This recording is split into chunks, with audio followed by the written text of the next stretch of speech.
Hi Year 10, my garden again, sun shining, but it's windy, a bit chilly.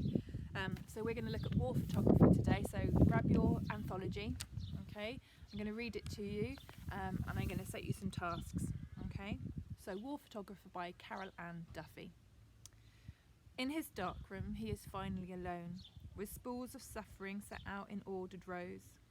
The only light is red and softly glows as though this were a church and he a priest preparing to intone a mass. Belfast, Beirut, Phnom Penh, all flesh is grass. He has a job to do. Solutions slop in trays beneath his hands, which did not tremble then though seem to now. Rural England. Home again to ordinary pain which simple weather can dispel, to fields which don't explode beneath the feet of running children in the nightmare heat. Something is happening. A stranger's features faintly start to twist before his eyes, a half-formed ghost. He remembers the cries of this man's wife, how he sought approval without words to do what someone must, and how the blood stained into foreign dust. 100 agonies in black and white, from which his editor will pick out 5 or 6 for Sunday supplement. The reader's eyeballs prick with tears between the bath and pre-lunch beers. From the aeroplane he stares impassively at where he earns his living, and they do not care. Okay, so your first task is to find out as much as you can about developing old-fashioned photographs, so from spools, from negatives, in dark rooms with the red light, so all the things that they describe in this poem when he's developing those images, okay? So find out as much as you can. If you go on The Guardian on YouTube, you can find a clip that's called The Dying Art of the Photographic Darkroom, The Dying Art of the Photographic Darkroom, okay? And it kind of goes through that whole process. There's also The Art of Photography you can go on called Darkroom Printing. So all of those YouTubes will just show you this process that this photographer is going through as we're watching him, okay, in the poem. And then what I want you to do is to think about the SMILE acronym, okay? And I want you to do the chunks of analysis on this poem. So SMILE, so you're going to start with your structure.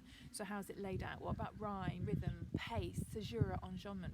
What is there and why is it there, okay? What effect does it have, okay? So structure first. And then M for meaning. What does it mean? What do the lines mean? What do you get from different lines in there? What's going on? Maybe think about the meaning of emotion, the meaning of irony, any of those things in there. Maybe have a look at that last stanza and the last line about the editor and what's the meaning there.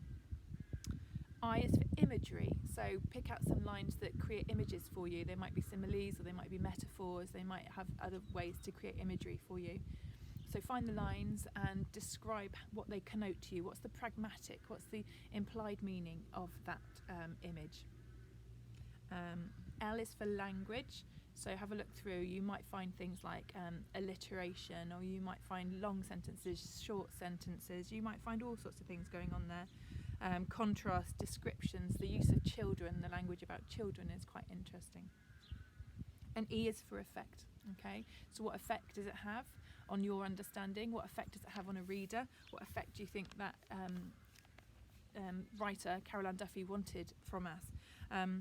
I want you to think about the idea of us being desensitised to war, and the fact that we play computer games and shoot 'em up, so we watch movies, and death doesn't seem important until it's real and you're seeing it in war, as a war photographer or as a soldier or as a parent, okay? So the idea of glorifying or desensitising us, okay? So SMILE, structure, meaning, imagery, language, effect, okay? Well done.